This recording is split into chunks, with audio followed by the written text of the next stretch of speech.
Cricket में ना कुछ कहानियां सिर्फ स्कोरबोर्ड पर नहीं लिखी जाती, कुछ सीधे दिल पर लगती हैं। और ये कहानी एक ऐसी ही कहानी है। कहानी हांसी क्रोनिया की, एक ऐसे हीरो की जिसके गिरने की आवाज इतनी जोरदार थी कि उसने पूरे खेल की नींव हिलाकर रख दी। जरा सोचिए, उस दौर में हांसी क्रोने सिर्फ एक कप्तान नहीं थे। वो साउथ अफ्रीका के लिए एक उम्मीद थे, एक आइकन थे। तो जब उन पर मैच फिक्सिंग जैसा संगीन इल्जाम लगा ना, तो पूरी क्रिकेट की दुनिया में जैसे भूचाल आ गया। कोई भी इस बात पर यकीन करने को तैयार नहीं था। तो ये सब शुरू कहां से हुआ? इंडिया से?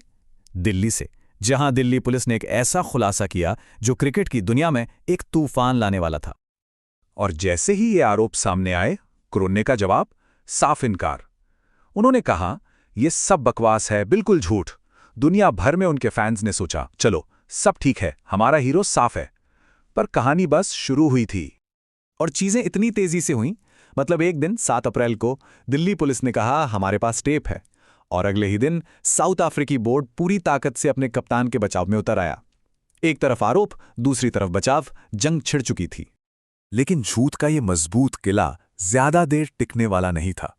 बहुत जल्द इसमें दरारें पड़ने लगीं, और इन दरारों से एक ऐसा सच बाहर आने वाला था जो सबको हिला के रख देता।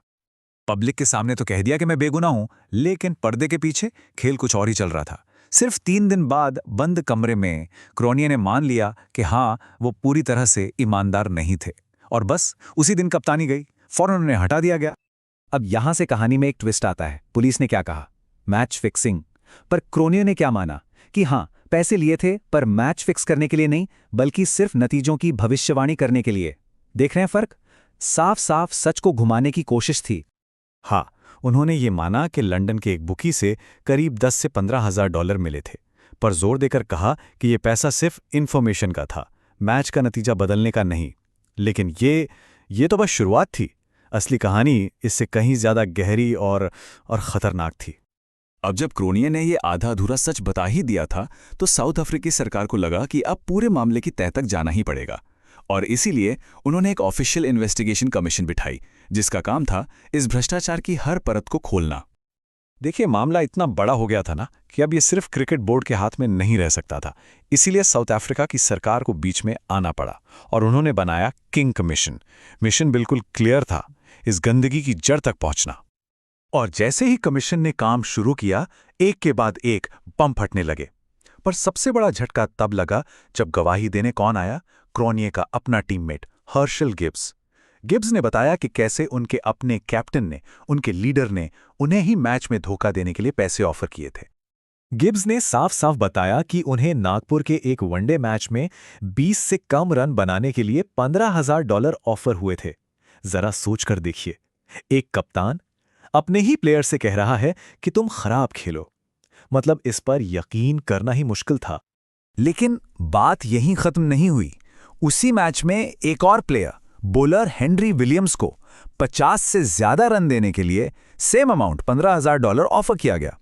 अब ये साफ हो गया था कि ये कोई एक इंसान की गलती नहीं थी, ये एक पूरी प्लान की हुई साजिश थी। और जैसे जैसे प्रेशर बढ़ता गया, क्रोने का वो छोटा सा कबूलनामा अब धोखे और भ्रष्टाचार की एक लंबी दास्तान में बदलने लगा। अब वक्त आ गया था पूरे सच का। तो अब क्रोने के पास सच उगलने के अलावा कोई रास्ता बचा ही नहीं था। और जब उन्होंने बोलना शुरू किया, तो पता चला कि ये 2000 की कोई एक गलती नहीं थी। ये तो एक लंबा सिलसिला था जो 1996 में कानपुर से शुरू हुआ था और सालों से चल रहा था। उन्होंने 1996 का एक किस्सा बताया। एक टेस्ट मैच था, उन्हें वो मैच हारने के लिए $30,000 मिले। और सबसे अजीब बात क्या थी, टीम वो मैच वैसे भी हारी रही थी। उनके खुद के शब्दों में, मुझे कुछ न करने के लिए पैसे मिले थे। इससे बड़ा मजाक और क्या हो सकता है क्रिकेट का। तो नागपुर वाले मैच की पूरी साजिश कुछ ऐसी थी। गिब्स को 20 से कम रन बनाने थे, विलियम्स को 50 से ज्यादा रन लुटाने थे, और टीम को लगभग 270 रन बनाने थे। पूरी स्क्रिप्ट तैयार थी, और इस पूरे धोखे की कीमत $1,40,000। तो अब इतने सबूतों, इतने कबूलनामों के बाद फैसले का वक्त था। सजा मिलनी ही थी।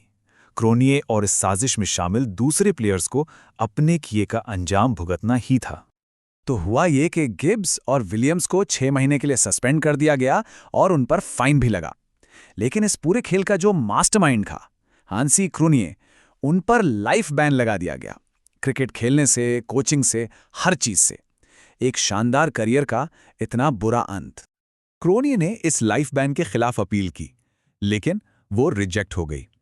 क्रिकेट से उनका रिश्ता हमेशा के लिए खत्म हो चुका था।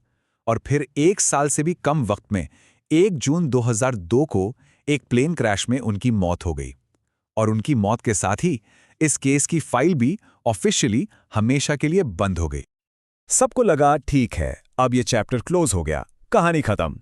लेकिन ऐसा था नहीं। क्रोनिये की मौत के बाद कुछ ऐसा सामने आया जिसने इस पूरी कहानी में एक नया और बहुत परेशान करने वाला मोड़ ला दिया। इन्वेस्टिगेटर्स को क्या मिला? केमान आइलैंड्स में क्रोनी के नाम पर बैंक अकाउंट्स, 1 नहीं, 2 नहीं, 70 से ज्यादा बैंक अकाउंट्स, और ये सब के सब इल्लीगल थे, जिनके बारे में किसी को कोई खबर नहीं थी। अब 70 से ज्यादा बैंक अकाउंट्स का क्या मतलब हो सकता था? मतलब साफ था, ये जो भ्रष्टाचार का जाल था, ये कहीं ज्यादा बड़ा, कहीं ज्यादा गहरा था, जितना क्रोनिये ने कभी माना या बताया था। ऐसा लग रहा था जैसे किंग कमीशन की पूरी जांच ने बस ऊपर ऊपर से ही इस गंदगी को साफ किया था। और यहीं पर एक बड़ा सवाल छूट जाता है। हैंसी क्रोनिये के साथ कितने राज दफन हो गए, हम शायद कभी नहीं जान पाएंगे कि ये जाल सच में कितना बड़ा था और कौन-कौन इसमें फंसा हुआ था। क्रिकेट के सबसे बड़े स्कैंडल्स में से एक की पूरी सच्चाई शायद हमेशा हमेशा के लिए एक रहस्य ही बनकर रह जाएगी।